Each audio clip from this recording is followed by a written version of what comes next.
You're living for nothing now. I hope you're keeping some kind of record. I think every person, especially when you are alone, tells you something about the earthquake. Every day, every day. Also during hitchhiking. And some are more detailed, some are not. He was the Turkish guy in the corner from Ikinci. With the beard and the long hair and the cut like here. This guy, yeah. Earthquake? What happened? And then he said to me, like, the number doesn't matter, but he said to me he collected like 100 bodies from the ruins, and some in half, some in quarters. Yeah. He had to do it and he wanted to help, of course, but it's not what normal human being should do or experience in their life. So I remember our first experience when coming to Samandağ. In April we got this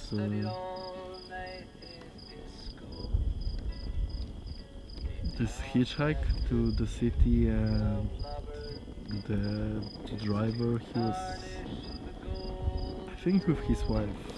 I don't actually remember that good, but he drove us around his neighborhood, and he was just pointing at the empty spaces that at this place died 20 people, at this place died for his cousins, 18 in total, here 7, 10, 20, and I need to say that I don't really remember exactly.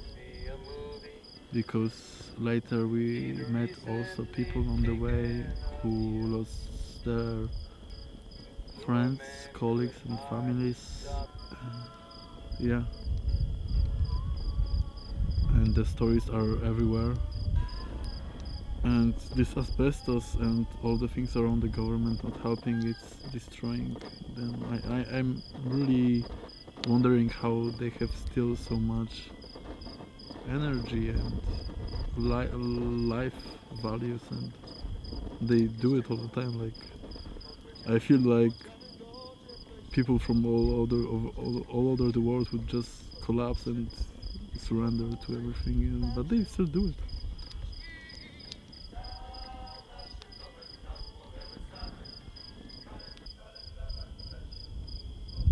yeah, and from the old town, I don't know. We also walked and we talked to Mert and Ezra, and because they grew up there, like it's just imagine it's your village or town where you grew up and you know everything, right? You went eat pizza there, you first kiss there is something everywhere. You were everywhere, and suddenly you come there and everything is gone, or just a little bit is left over, and it felt super surreal, even for us as we didn't know the city. So for them, I cannot imagine like how it feels.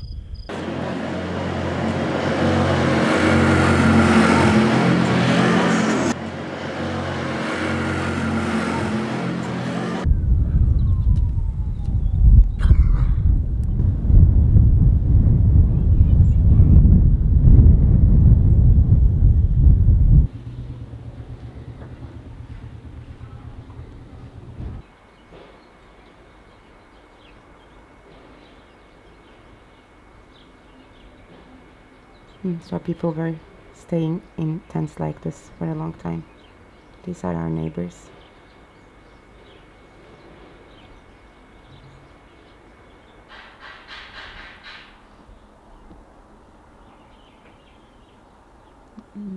I think everyone was sleeping here, like one person here, one person, one here, like fish. And we were lucky to have it, because many people stayed with nothing like the woman yesterday. We were lucky because we had these sheets and like we had a place to put them, and we had carpets. We were able to get our carpets. This is our tent. How long you lived there? Around a month. All my aunts, cousins, their relatives. So sometimes we were like up to 40 people maybe. But I mean, thankfully we had many blankets, and we had a stove, and we were like burning it, and then at night we didn't have electricity, but we were lucky that we have a generator, but we had very limited gas, fuel. So we like every night we were starting it for half an hour. So half an hour we had light, and half an hour everyone was trying to charge their phones and everything. And then we stop it and it's total dark, and we sit around the fire, we talk, we cry, I don't know. We like tell each other about the people that we learned that died that day. I mean, I was making phone the times, and I was able to make phone calls. Like, I remember that I was talking to my friend. We talked like, I don't know, 2-3 minutes, and in these 2-3 minutes I learned that 3 of my colleagues died. 3 people that I worked together, and like it was like in 2 minutes, and I was like, she is also, and this, and we like also her. I mean, we weren't able to give reactions anymore, like because we were hearing news about people we know that died. Like, this died also, this died also, this died today, they found them, they were hugging each other, they were on their bed, they couldn't move, they were escaping but they stuck at the stairs, they died here. So it was like, it wasn't possible anymore to be surprised, like shocked, or to cry. It wasn't possible to cry because, I mean, but how much you can cry. And I don't know.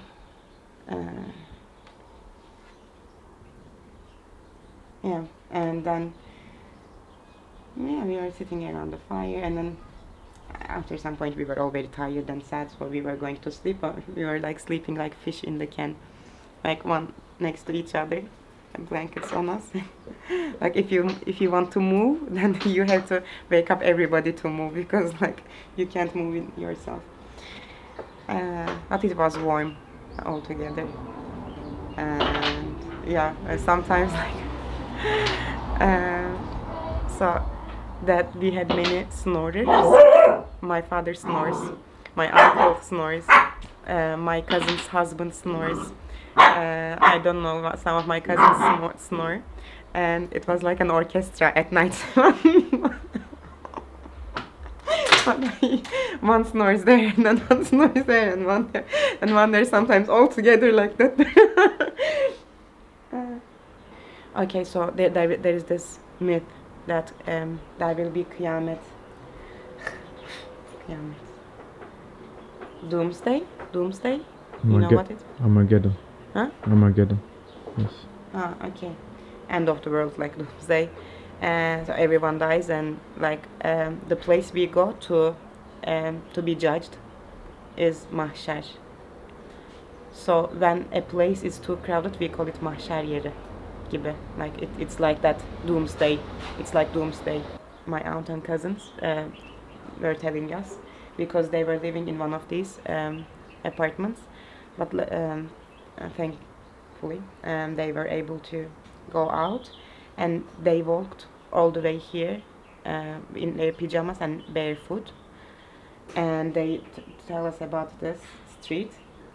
It's like imagine thousands of people are outside at the same time, the ones who could escape, of course, like screams, they run, they shout, they cry, and like they crush each other, no one knows what to do. Like a child alone, just sitting across this building.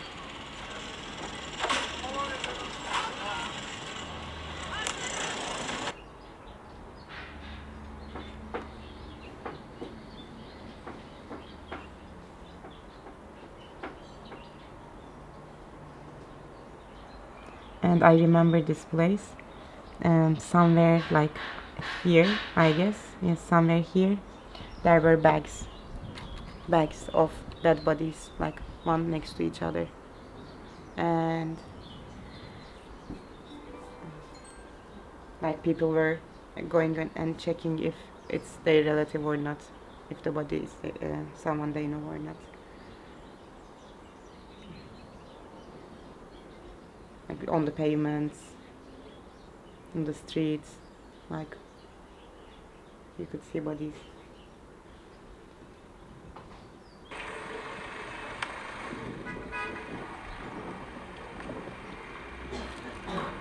It was like hell, really.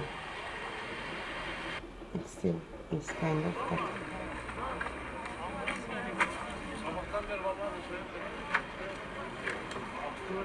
I told you that there are phases. So here, this phase starts.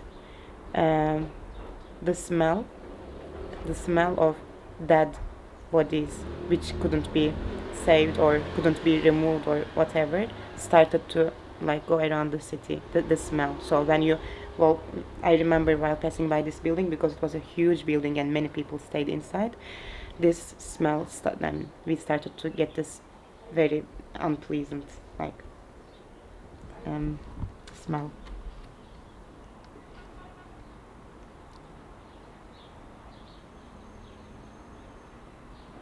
This is from Samanda. So to Antakya, to this area, help came very late, but to Samanda even later, because it's like at the end of the city. So you have to pass through Antakya to go to Samanda. So this is a photo from Samanda. So this is a collapsed building and there are people on it, and beneath them there are relatives. And they can't do anything, like literally, because there is nothing. And this is 8th of February, third day. 6, 7, 8, 8th of February, third day, and no one is there. No one is helping. 3 days people were under the rubble. I mean, they stayed even more, but imagine, no one.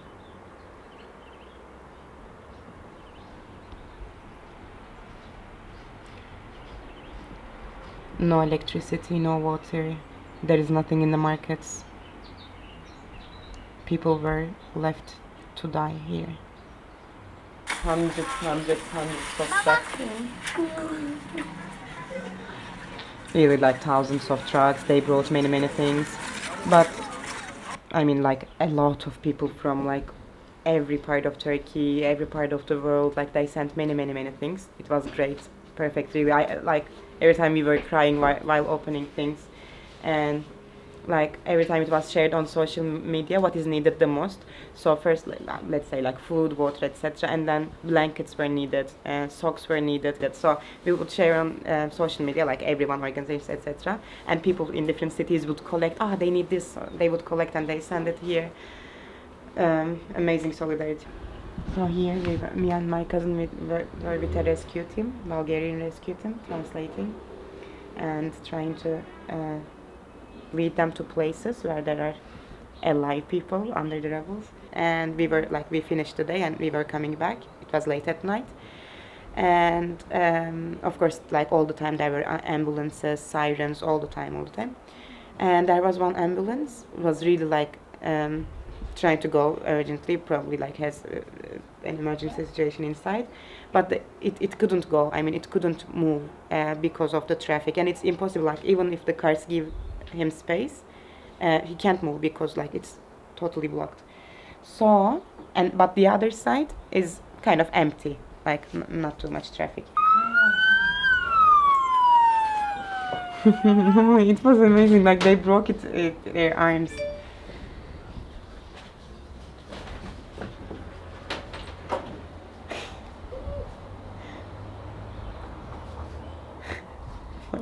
My father and uncle in the tent. They both snore. I hope I have the video. Yes. No. Oh, yes. Usually people, like other people, other social workers, etc., when they go to these places, they try to be careful about like the distance and social distance, like touching, etc. And they try not to touch people and children. I do touch. I hug all of them all the time. I mean, I don't care even if I have something, but just so that you know, if you want, you can try to be careful, or like at least maybe disinfect your hands maybe later. And No. I don't care. And I've been around for like 8 months, and I don't have anything. Okay. Now we are going to a refugee camp, but it's not a real refugee camp. Like it is a kind of irregular camp area where refugee people who lost their houses started to live.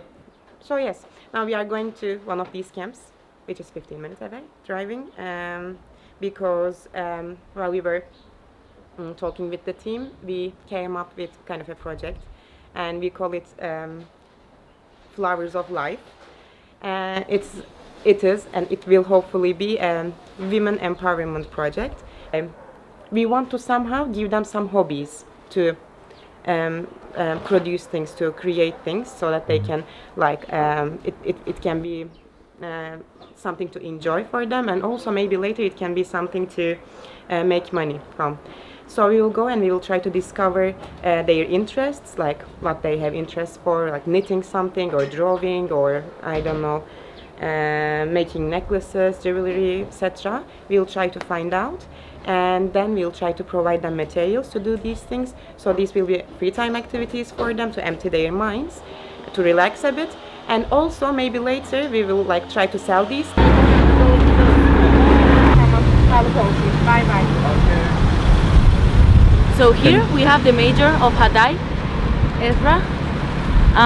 He's trying to find us some vehicle to go to the refugee camp. Let's see if we can make it. Women here, come women. Anna, you are the first. Yeah, Of course. Thank you. Eva. Yeah, okay. So the man hiding here, please. The man behind me.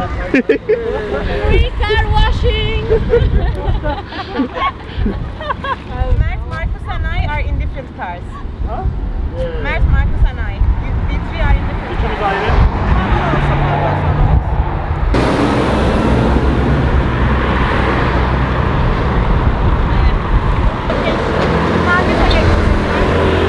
Ah, no, thank you.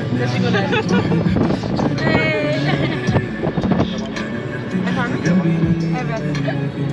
I'm just going to talk to them and try and get them interested in either jewellery making or painting, and just get to know them really and what they want to do.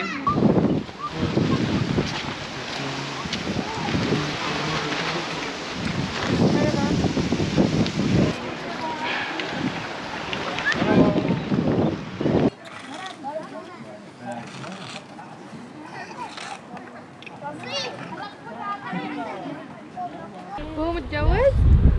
no. لا ما يتجوز. ياك شايفين محبس بصراحة. Hola. We can ask like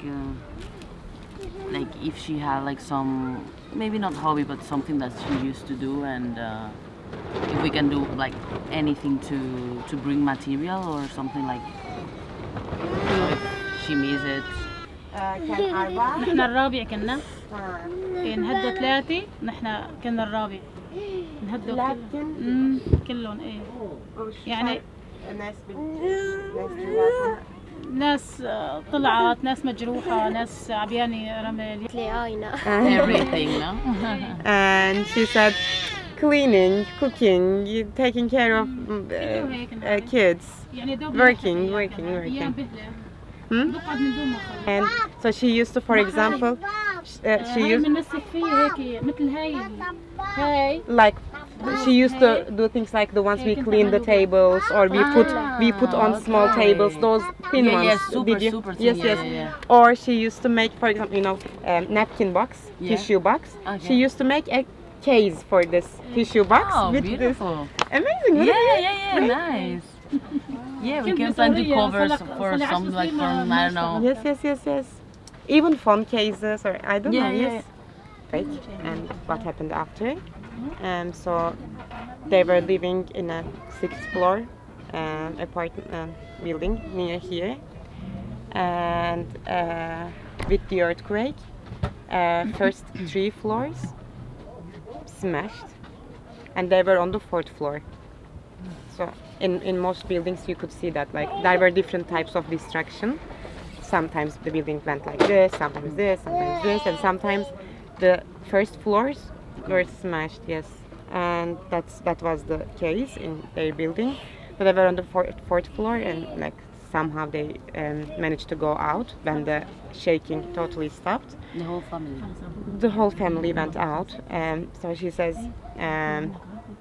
we were lucky God saved us, because all the people living in first 3 floors either died or like had big injuries, or like even lost some parts of their body. And after the earthquake, for 20 days they stayed outside, like really outside, nothing on them, like on the pavements. They stayed, and what she was showing me before I asked how they slept, she said she didn't sleep for almost 10 days, almost never. And she was sitting like this, like she showed me, or like this, and her children were sleeping one by one on her lap. And yes, and after 20 days they got a tent. And she says before the earthquake she didn't have any diseases. This tiring days made her sick. Yeah.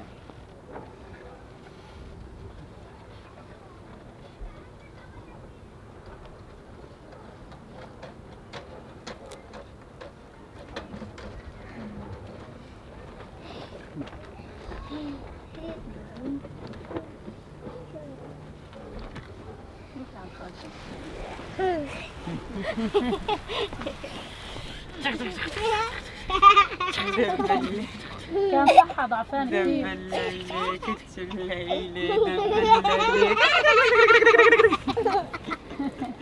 بكر دب الليل دب الليل دب الليل. تعال.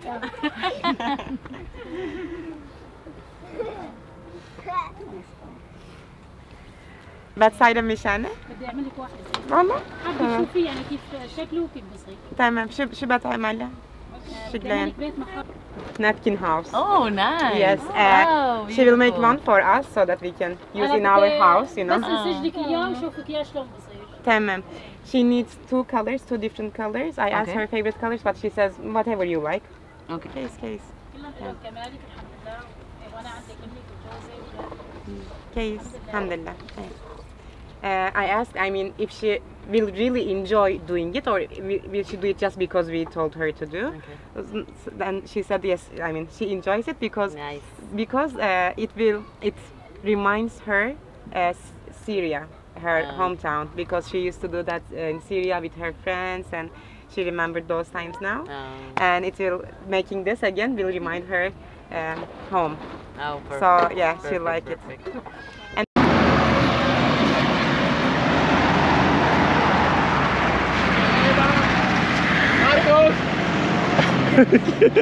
Hitchhiking classic.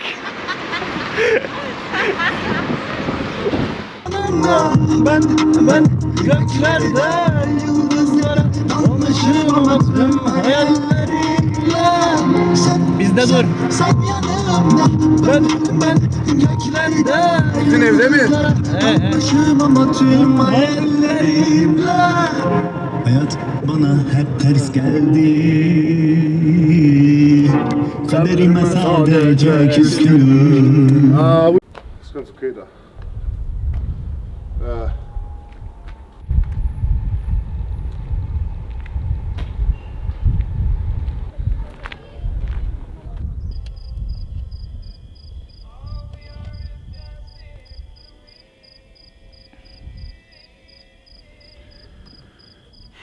I think in Akinji I can a little bit understand why the people have this energy, because there's also this graffiti with the "We lost our smiles in the ruins," you know, Yeah.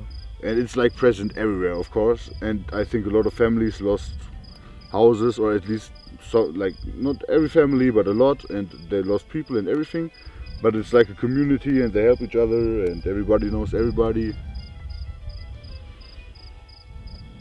So I think this is what makes them strong.